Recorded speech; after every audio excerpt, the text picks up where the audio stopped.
hello, welcome back to my YouTube channel. So Bigg Boss Kannada season 13 ಅಗ್ನಿ ಪರೀಕ್ಷೆಗೆ ಎಷ್ಟೊಂದು promos release ಆಗಿದೆ actually.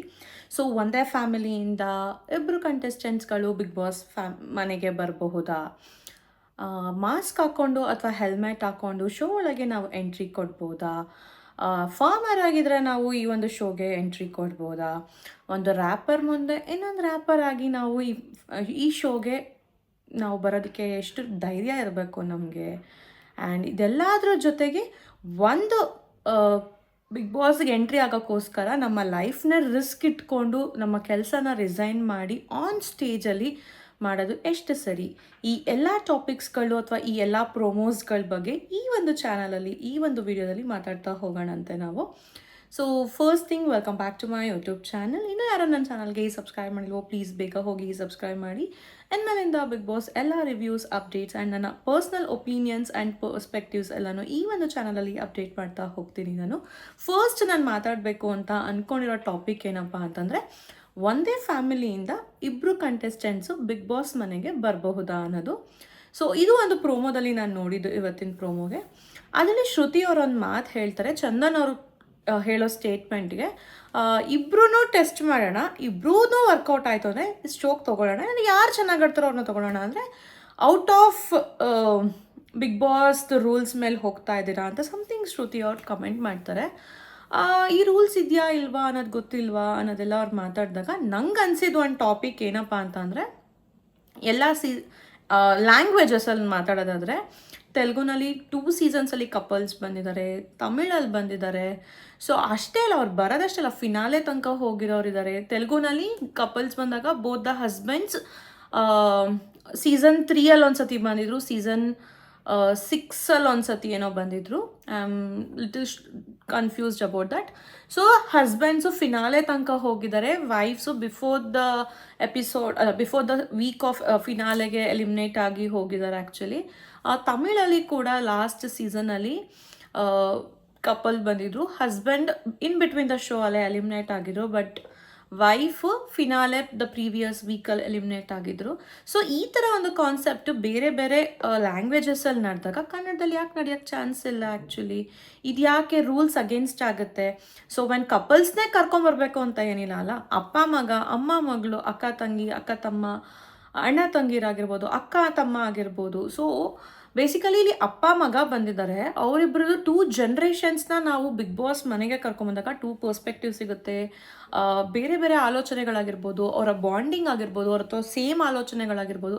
ಇದು ಸಿಬ್ಲಿಂಗ್ಸ್ ವೈಸ್ ಅಥವಾ ಬ್ಲಡ್ ರಿಲೇಷನ್ಸ್ ವೈಸ್ ನಡೀತಿರುವಂತಹ ಶೋ ಅಲ್ಲ, ಐ ಅಕ್ಸೆಪ್ಟ್. ಬಟ್ ಈ ಕಾನ್ಸೆಪ್ಟನ್ನ ಯಾಕೆ ಇಂಟ್ರೊಡ್ಯೂಸ್ ಮಾಡಬಾರ್ದು? ಎಲ್ಲಾದ್ರಲ್ಲೂ ಕಪಲ್ಸ್ ಕರ್ಕೊಂಬಂದಾಗ ನೀವು ಯಾಕೆ ಈ ಥರ ಕರ್ಕೊಂಬರ್ಬಾರ್ದು ಅನ್ನೋ ಒಂದು ಕ್ವಶನ್ ಮಾರ್ಕ್ ನನಗೆ ಅನ್ನಿಸ್ತು.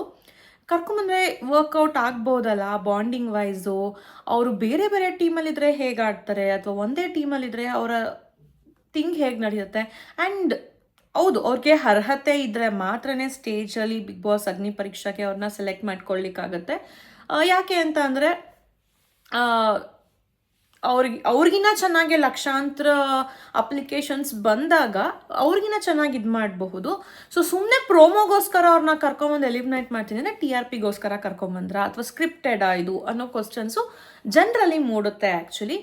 ಬಟ್ ಐ ಡೋಂಟ್ ನೋ ಯಾಕೆ ಶ್ರುತಿಯವ್ರು ಆ ಸ್ಟೇಟ್ಮೆಂಟ್ ಮಾಡಿದ್ರು ಅಂತ.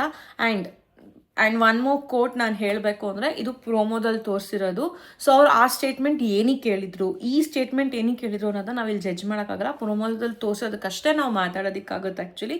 ಸೊ ನನ್ನ ಪ್ರಕಾರ ಅಪ್ಪ ಮಗನ ಅಥವಾ ಬೇರೆ ಯಾವುದನ್ನ ಒಂದು ರಿಲೇಷನಲ್ಲೇ ಒಂದೇ ಮನೆಯವ್ರನ್ನ ಕರ್ಕೊಂಬಂದು ಅಲ್ಲಿ ಇಟ್ಟರು ಅಂತಂದರೆ ಸಮಥಿಂಗ್ ಇಂಟ್ರೆಸ್ಟಿಂಗ್ ಆಗಿರುತ್ತೆ ಅಂತ ನನಗೆ ಅನ್ನಿಸ್ತು. ಮೇ ಬಿ ಡಿಫ್ರೆಂಟ್ ಕಂಟೆಂಟ್ನ ಅಥವಾ ಡಿಫ್ರೆಂಟ್ ಕಾನ್ಸೆಪ್ಟನ್ನ ಇಂಟ್ರಡ್ಯೂಸ್ ಮಾಡ್ದಂಗೆ ಆಗುತ್ತೆ ಬಿಗ್ ಬಾಸ್ ಈ ಸತಿ ಕನ್ನಡ ಸೀಸನ್ 13ಅಲ್ಲಿ ಅಂತ ನನಗೆ ಅನ್ನಿಸ್ತು. ಸೊ ನಿಮ್ಗೇನು ಅನ್ನಿಸ್ತು ಅನ್ನೋದನ್ನು ಕೂಡ ಕಮೆಂಟ್ ಸೆಕ್ಷನಲ್ಲಿ ಕಮೆಂಟ್ ಮಾಡಿ ನೀವು ತಿಳಿಸಿ. ಸೊ ದಟ್ ಅದು ಒಂದು ಕಾನ್ಸೆಪ್ಟ್ನ ಅವ್ರು ಇಂಟ್ರಡ್ಯೂಸ್ ಮಾಡಲಿ ಅಲ್ಲ. ಸೊ ಇದಲ್ದಲೇ ನೆಕ್ಸ್ಟ್ ಇನ್ನೊಂದು ಪ್ರೋಮೋ ನೋಡಿದೆ, ಹೆಲ್ಮೆಟ್ ಅಥವಾ ಫೇಸ್ ಮಾಸ್ಕ್ ಹಾಕ್ಕೊಂಡು ಬಿಗ್ ಬಾಸ್ ಮನೆಯೊಳಗೆ ಎಂಟ್ರಿ ಆಗಬಹುದಾ ಅನ್ನೋದು ಒಂದು ಪ್ರೋಮೋ ಆಗಿತ್ತು. ನನಗೂ ಕೂಡ ಅದೊಂದು ಎಕ್ಸ್ಟ್ರಾ ಪ್ರಶ್ನೆ ಆಗಿದೆ, ಒಳಗೆ ಹೋಗೋದು ಕರೆಕ್ಟಾ ತಪ್ಪಾ ಅಂತ. 2 ಆ್ಯಂಗಲ್ಸಲ್ಲಿ ಇದನ್ನ ಥಿಂಕ್ ಮಾಡ್ಬೋದು. ವಿನಯ್ ಅವ್ರಿಗೆ ಇದರಲ್ಲಿ ಕೋಪ ಬರುತ್ತೆ ಪ್ರೋಮೋದಲ್ಲಿ ನೋಡ್ದಂಗೆ ಆ್ಯಕ್ಚುಲಿ. ನನ್ನ ಹತ್ರ ಇವ್ರ ಹತ್ರ ನನ್ನ ಹತ್ರ ಮಾತಾಡೋಕ್ಕೆ ನಂಗೆ ಇಷ್ಟ ಆಗ್ತಿಲ್ಲ ಅನ್ನೋ ಥರ. ಅವ್ರ ಪರ್ಸ್ಪೆಕ್ಟಿವ್ ಅದಾಗಿರ್ಬೋದು. ಅದು ರಾಂಗ್ ಅಂತ ನಾವು ಪ್ರಿಡಿಕ್ಟ್ ಮಾಡೋದ್ರಲ್ಲಿ ತಪ್ಪಾಗಲ್ಲ. ಅವ್ರು ರೂಡ್ ಅಂತಲೂ ನಾವು ಹೇಳೋಕ್ಕಾಗಲ್ಲ, ಯಾಕೆಂದರೆ ಅದು ಪ್ರೋಮೋ ಮಾತ್ರನೇ. ಏನು ಬಿಲ್ಡಪ್ ಕೊಡ್ತಾರೆ ಗುರು, ಇವೆಲ್ಲ ಶೋ ನೋಡಿದ್ಮೇಲೆ ಹೇಳೋಣ ಅಂತ ಬೇಕಿದ್ರೆ ನಾವು, ಬಿಕಾಸ್ ಇದು ತುಂಬಾ ಎಡಿಟ್ ಆಗುತ್ತೆ. ಶೋ ಎಡಿಟ್ ಆಗಲ್ವಾ ಅಂತ ಕೇಳಿದ್ರೆ ಶೋ ಕೂಡ ಎಡಿಟ್ ಆಗುತ್ತೆ, ಆದರೆ ಶೋಗಿನ ಇದು ಸ್ವಲ್ಪ ಎಲ್ಲಿದೆಲ್ಲೆಲ್ಲೋ ಕಾಪಿ ಪೇಸ್ಟ್ ಮಾಡಿರ್ತಾರಲ್ಲ, so we should not judge by the promo ಅಂತ ನಂಗೆ ಅನ್ನಿಸ್ತು. ಬಟ್ ನನಗೇನು ಅನಿಸಿದ್ದು ಇನ್ನೊಂದು ಆ್ಯಂಗಲಲ್ಲಿ ಅಂದರೆ, ಫೇಸ್ ಮಾಸ್ಕ್ ಅಥವಾ ಹೆಲ್ಮೆಟ್ ಹಾಕೊಂಡು ಬಿಗ್ ಬಾಸ್ ಮನೆ ಒಳಗೆ ಬಂದರೆ ಒಂದು ಡಿಫ್ರೆಂಟ್ ಸ್ಟ್ರ್ಯಾಟಜಿ ಆಗಿರ್ಬೋದಲ್ಲ, ಒಂದು ಕಾನ್ಸೆಪ್ಟ್ ಯಾವುದು ಒಂದು ಲ್ಯಾಂಗ್ವೇಜಲ್ಲೂ ತರದಲ್ಲೇ ಇರೋದು ನಮ್ಮ ಒಂದು ಕನ್ನಡ ಲ್ಯಾಂಗ್ವೇಜಲ್ಲಿ ಹೊಸ ಕಾನ್ಸೆಪ್ಟ್ ಆಗಿ ತರ್ಬೋದಲ್ಲ. ಅವ್ರ ಬಿಹೇವಿಯರ್ ಹೇಗಿರುತ್ತೆ, ಫೇಶಿಯಲ್ ಎಕ್ಸ್ಪ್ರೆಷನ್ ಆಗಲಿ ಅಥವಾ ಅವರ ಒಂದು ಹೇಗೆ ಅವ್ರು ಏನು ಎಕ್ಸ್ಪ್ರೆಸ್ ಮಾಡ್ತಾರೆ ಅನ್ನೋದೇನು ನಮಗೆ ಗೊತ್ತಿಲ್ಲದಲೆ, ಐ ಕಾಂಟ್ಯಾಕ್ಟ್ಸ್ ಏನೂ ಇಲ್ದಲೇ ಅವ್ರು ಆ ಮನೇಲಿ ಹೇಗೆ ಸರ್ವೈವ್ ಆಗ್ತಾರೆ. ಜಸ್ಟ್ ಮಾತಾಡಬೇಕು, ನೀವು ಮಾತಾಡೋ ಟೋನಲ್ಲಿ ಕೆಲವೊಂದು ಅರ್ಥ ಆಗುತ್ತೆ, ಕೆಲವೊಂದು ಫೇಶಿಯಲ್ ಎಕ್ಸ್ಪ್ರೆಷನಿಂದ ಗೊತ್ತಾಗುತ್ತೆ. ಸೊ ಅದರಲ್ಲಿ ಅದು ಇಲ್ದಲೇ ಅವ್ರು ಹೇಗೆ ಸರ್ವೈವ್ ಆಗ್ತಾರೆ ಮನೇಲಿ, ಅಥವಾ ಈ ಶೋಗೆ ಅದೊಂದು ಆಪ್ಟಾ ಕಾನ್ಸೆಪ್ಟ್ ವರ್ತಾ ಅನ್ನೋದು ಕೂಡ ಒಂದು ಒಳ್ಳೆ ಪಾಯಿಂಟ್, ಅದು ಒಳ್ಳೆ ಕಾನ್ಸೆಪ್ಟ್ ಅಂತ ಅನ್ನಿಸ್ತು ನನಗೆ. ಆದರೆ ಇದರಲ್ಲಿ ನಂಗೆ ಇನ್ನೊಂದು ಫನ್ನಿ ಪಾರ್ಟ್ ಏನು ಅನ್ನಿಸ್ತು ಅಂದರೆ, ಹಂಗೇನಾದರೂ ಸೆಲೆಕ್ಟ್ ಆಗಿ ಅವ್ರು ಬಿಗ್ ಬಾಸ್ ಮನೆ ಒಳಗೆ ಹೊಟ್ಟೋದ್ರು ಅಂದರೆ ಅವ್ರ ಸ್ಟ್ರೆಂತ್ ವೀಕ್ನೆಸ್ ಎಲ್ಲ ಅವ್ರಿಗೆ ತೋರ್ಕೊಳಕ್ಕೆ ಅವ್ರಿಗೆ ಟಾಸ್ಕ್ ಆಗಿರ್ಬೋದು. ಬಟ್ ಅದೇ ಬಿಗ್ ಬಾಸ್ ಕಂಟೆಸ್ಟೆಂಟ್ಸ್ಗಳಿಗೆ ಒಳ್ಳೆ ಕನ್ಫ್ಯೂಷನ್ ಫನ್ ಆಗಿರುತ್ತೆ. ಇವ್ರು ಏನು ಮಾಡ್ತಾ ಇದ್ದಾನೆ ಗುರು, ಏನು ಹೇಳ್ತಿದ್ದಾನೆ ಗುರು, ಅರ್ಥನೇ ಆಗ್ತಿಲ್ಲಲ್ಲ ಗುರು ಅಂತ. ಬಟ್ ನಂಗೆ ಅನಿಸಿದ್ದೇನು ಅಂದರೆ, ಅದು ಒಂದು ಕಡೆ ವರ್ಕೌಟ್ ಆದರೆ ಇನ್ನೊಂದು ಕಡೆ ವರ್ಕೌಟ್ ಆಗಲ್ಲ. ಯಾಕೆ ಅಂದರೆ 24/7 ಕ್ಯಾಮ್ರಾ ಮುಂದೆ ಇರ್ತಾರೆ. ಮಲ್ಕೋಬೇಕಾದ್ರೆ ಆಗಿರ್ಬೋದು, ಫ್ರೆಶ್ ಅಪ್ ಆಗಿರ್ಬೇಕಾಗಿರ್ಬೋದು, ಬ್ರಷ್ ಮಾಡಬೇಕಾದ್ರೆ ಆಗಿರ್ಬೋದು, ಫೇಸ್ ವಾಶ್ ಮಾಡಬೇಕು, ಏನು 100 ದಿನ ಮುಖ ತೊಳಿದಲ್ಲೇ ಇರೋಕ್ಕಾಗತ್ತಾ? ಸೊ ಈ ಟೈಮಲ್ಲೆಲ್ಲ ಆ ಪರ್ಸನ್ ಹೇಗೆ ಮಾಡ್ತಾರೆ, ಅದು ಹೆಂಗಿರ್ಬೋದು, ಆ ಕಾನ್ಸೆಪ್ಟ್ ಹೆಂಗೆ ವರ್ಕ್ ಆಗುತ್ತೆ. ಬಿಕಾಸ್ ಅವ್ರು ಅಷ್ಟು ಧೈರ್ಯದ ಮೇಲೆ ಸ್ಟೇಜ್ ಮೇಲೆ ಬಂದಿದ್ದಾರಲ್ಲ, ನಾನು ಫೇಸ್ ಮಾಸ್ಕ್ ತೆಗಿದಲೇ ನಾನು ಜನನ ಬೆಳೆಸ್ತೀನಿ ಅದು ಇದು ಅಂತ ಹೇಳಿದಾಗ ಅದು ಹಿಂಗೆ ವರ್ಕೌಟ್ ಆಗುತ್ತೆ ಅನ್ನೋದು ನನಗೊಂದು ಕನ್ಫ್ಯೂಷನ್ನು, ಒಂದು ಎಕ್ಸ್ಟ್ರಾ ಒಂದು ಕ್ವಶ್ಚನ್ ಮಾರ್ಕು. ಬಟ್ ಸ್ವಲ್ಪ ಥ್ರಿಲ್ ಆಗಿರುತ್ತೆ ಅಂತ ಅನ್ನಿಸ್ತು. ಫನ್ನಿ ಆಗೂ ಇರುತ್ತೆ ಅನ್ನೋದು ಕೂಡ ಅನ್ನಿಸ್ತು ನನಗೆ.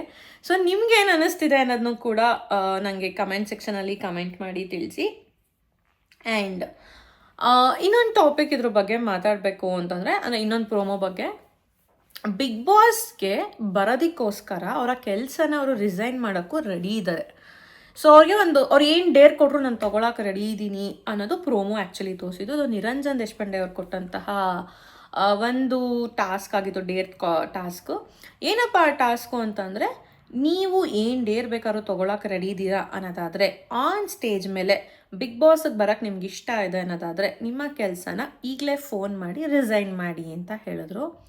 ಅವರು ನನಗೆ ತುಂಬ ಖುಷಿ ಆಗ್ತಾ ಇದೆ, ಐ ಆಮ್ ಫೀಲಿಂಗ್ ಎಕ್ಸೈಟೆಡ್ ಅಂತ ಹೇಳ್ತಾರೆ. ಅವ್ರಿಗೆ ನರ್ವಸ್ನೆಸ್ ಕಾಣಿಸ್ತಿತ್ತು ನನಗೆ, ನನ್ನ ಪ್ರಕಾರ ನನಗೆ ಎಕ್ಸೈಟ್ಮೆಂಟ್ ಥರ ಕಾಣಿಸ್ತಿರ್ಲಿಲ್ಲ ಅದು. ಬಟ್ ಪ್ರೋಮೋದಲ್ಲಿ ನಾವೇನು ಜಡ್ಜ್ ಮಾಡಲಿಕ್ಕಾಗಲ್ಲ, ಆ್ಯಸ್ ಯೂಶ್ವಲ್ ನಾನು ಹೇಳ್ದಂಗೆ. ಬಟ್ ಅದು ರಿಸ್ಕ್ ತೊಗೊಳ್ಳೋದು ಲೈಫಲ್ಲಿ ತುಂಬಾ ಒಂದು ಇಂಟ್ರೆಸ್ಟಿಂಗ್ ಕಾನ್ಸೆಪ್ಟು. ಡೇರ್ ಇರಬೇಕು, ಅದಕ್ಕೆ ಗಟ್ಸ್ ಇರಬೇಕು, ಎಲ್ಲ ಓಕೆ. ಬಟ್ ನಂಗೆ ಅದರಲ್ಲಿ ಫೂಲಿಶ್ನೆಸ್ ಅಂತಲೂ ಅನ್ಸುತ್ತೆ ಒಂದೊಂದ್ಸತಿ. ಯಾಕೆ ಅಂತಂದರೆ, ಒಂದು ಶೋಗೋಸ್ಕರ ನಾವು ಕೆಲಸನ ರಿಸೈನ್ ಮಾಡೋದು ಫೈನ್. ಯಾಕೆ ಅಂತಂದರೆ ಅವರ ಒಂದು ಬಗ್ಗೆ ಅವ್ರಿಗೆ ಅಷ್ಟು ಒಂದು ಕಾನ್ಫಿಡೆನ್ಸ್ ಇದೆ. ದೊಡ್ಡ ನಂಗೆ ಈ ಶೋ ಇಲ್ಲ, ಈ ಶೋ ಅಲ್ಲಿ ನಾನು ಸೆಲೆಕ್ಟ್ ಆಗಿಲ್ಲ ಅಂತ ಅಂದ್ರೂ ನಾನು ಬೇರೆ ಒಂದು ಏನೋ ಕೆಲಸ ಮಾಡಿನೋ ಅಥವಾ ಬೇರೆ ಏನೋ ಒಂದು ವರ್ಕ್ನ ನಾನು ಆಪ್ಟ್ ಮಾಡ್ಕೋಬಲ್ಲೆ ಅನ್ನೋ ಒಂದು ಅವ್ರಿಗೆ ಏನು ಹೇಳ್ತಾರೆ ಅದನ್ನು, ಧೈರ್ಯ ಇದೆಯಲ್ಲ, ಅದಕ್ಕೆ ಮೆಚ್ಚಬೇಕಾದ್ರೆ. ಬಟ್ ಲೈಫಲ್ಲಿ ರಿಸ್ಕ್ ತೊಗೋಬೇಕು ಅಥವಾ ರಿಸ್ಕ್ನೇ ಲೈಫ್ ಮಾಡ್ಕೊಳ್ಳೋದು ನನ್ನ ಪ್ರಕಾರ ಒಳ್ಳೇದಲ್ಲ ಅಂತ ಅನಿಸುತ್ತೆ. ಬಟ್ ಪ್ರೋಮೋದಲ್ಲಿ ಅವ್ರು ತೋರಿಸ್ದಂಗೆ ಅರ್ಧ ತೋರಿಸಿದ್ದಾರೆ. ಅಟ್ ಎಂಡ್ ಅವರ ಮ್ಯಾನೇಜರು ಅಥವಾ ಅವರ ಆಫೀಸ್ನವ್ರು ಯಾರೋ ಒಬ್ಬರು ಅದಕ್ಕೇನು ಉತ್ತರ ಕೊಟ್ಟರು ಅನ್ನೋದನ್ನ ನಾವು ಎಪಿಸೋಡ್ ನೋಡಿದಾಗಲೇ ನಮಗೆ ಗೊತ್ತಾಗೋದು. ಬಟ್ ರಿಸ್ಕ್ ತೊಗೊಳಕ್ಕೆ ಮುಂಚೆ 4 ಸತಿ ಯೋಚನೆ ಮಾಡಿ. Because even behind you there will be a family of yours. ನಾವು ಆ ಫ್ಯಾಮಿಲಿಗೂ ಕೂಡ ನಾವು ಬರ್ಡನ್ ಆಗೋ ಥರ ಇಟ್ಕೋಬಾರ್ದು. ಸೊ ರಿಸ್ಕ್ ತೊಗೊಳ್ಳೋದು ಮತ್ತು ಲೈಫ್ನಲ್ಲಿ ರಿಸ್ಕ್ನೇ ಲೈಫಾಗಿ ಮಾಡ್ಕೊಳ್ಳೋದು ಎರಡಕ್ಕೂ ಡಿಫ್ರೆನ್ಸ್ ಇದೆ. ಆ ಡಿಫ್ರೆನ್ಸ್ನ ನಾವು ಅರ್ಥ ಮಾಡ್ಕೊಳ್ಳೋಣಂತೆ. ಆ್ಯಂಡ್ ಇನ್ನೊಂದು ಪ್ರೋಮೋ, ಇನ್ನೊಂದು ರ್ಯಾಪರ್ ಮುಂದೆ ಆಡಿಷನ್ ಕೊಡಲಿಕ್ಕೆ ಬಂದಿದ್ದಾರೆ. ಸ್ವಲ್ಪ ಇಂಟ್ರೆಸ್ಟಿಂಗ್ ಆಗಿ ಅನಿಸುತ್ತೆ. ಅವರು ಕನ್ನಡದಲ್ಲೇ ಮಾತಾಡ್ತೀನಿ, ನಾನು ಕನ್ನಡದಲ್ಲೇ ರ್ಯಾಪ್ ಮಾಡ್ತೀನಿ, ನಾನು ಸಾಂಗ್ಸ್ ಹೇಳ್ತೀನಿ ಅಂತ ಹೇಳ್ತಾ ಇದ್ದಾರೆ. ಅಂದರೆ ಅವರೇ ಓನಾಗಿ ಹಾಡನ್ನ ಇದು ಮಾಡ್ತಾರೆ ಅಂತ. ಬಟ್ ಆಲ್ರೆಡಿ ಒಬ್ಬರು ರ್ಯಾಪರು ನೋನ್ ಆಗಿ ಅವರು ಬಿಗ್ ಬಾಸ್ ಮನೆಗೆ ಬಂದು ಅವರು ಅವರ ಪ್ರೂವ್ ಮಾಡಿಕೊಂಡು ಅವರು ಇವತ್ತಿಗೆ ಒಂದು ಸೀಸನ್ನ ವಿನ್ನರ್ ಆಗಿ ಮತ್ತೊಂದು ಶೋಗೆ ಜಡ್ಜ್ ಆಗಿ ಆ ಸ್ಥಾನದಲ್ಲಿ ಕೂತಿದ್ದಾರೆ ಅಂತಂದರೆ ಅವರ ಎಫರ್ಟ್ಸ್ ಕೂಡ ಮ್ಯಾಟರ್ ಆಗಿರುತ್ತೆ. ಸೊ ಅವ್ರ ಮುಂದೆ ಅದೇ ಪ್ರೊಫೆಷನಲ್ಲಿರೋರು ನಾನು ಕೂಡ ಪ್ರೂವ್ ಮಾಡಬಲ್ಲೆ ಅಂತ ಬರೋದಕ್ಕೆ ಒಂದು ಗಟ್ಸ್ ಬೇಕು. ಅದರ ಜೊತೆಗೆ ಅವ್ರಿಗೆ ಒಂದು ಆಲ್ರೆಡಿ ಒಂದು ಮೈಲ್ ಸ್ಟೋನ್ನ ಸೆಟ್ ಮಾಡೋಗಿದೆ, ಒಂದು ಟಾರ್ಗೆಟ್ ಸೆಟ್ ಆಗೋಗಿದೆ. ಆ ಟಾರ್ಗೆಟ್ನ ರೀಚ್ ಮಾಡಿದ್ರೆ ಮಾತ್ರ ಯು ವಿಲ್ ಬಿ ಎಂಟರ್ಟೈನ್ಡ್ ಅಥವಾ ಯು ವಿಲ್ ಬಿ ಸೆಲೆಕ್ಟೆಡ್ ಅಥವಾ ಯು ವಿಲ್ ಬಿ ನೋಟಿಸ್ಡ್ ಅಂತ ಅನಿಸುತ್ತೆ. ಬಿಕಾಸ್ ಜನಕ್ಕೆ ಆಲ್ರೆಡಿ ಆ ಒಂದು ಪ್ರೊಫೆಷನ್ ಇಷ್ಟ ಆಗಿ ಗೆಲ್ಸಾದ್ಮೇಲಿಂದ ನೀನು ಅದೇ ಪ್ರೊಫೆಷ್ನಲ್ ನಾನು ಇನ್ನೇನೋ ಸಾಧಿಸ್ತೀನಿ ಅಂತ ಬಂದಾಗ ಒಂದು ಚಾಲೆಂಜಿಂಗ್ ಅನಿಸುತ್ತೆ.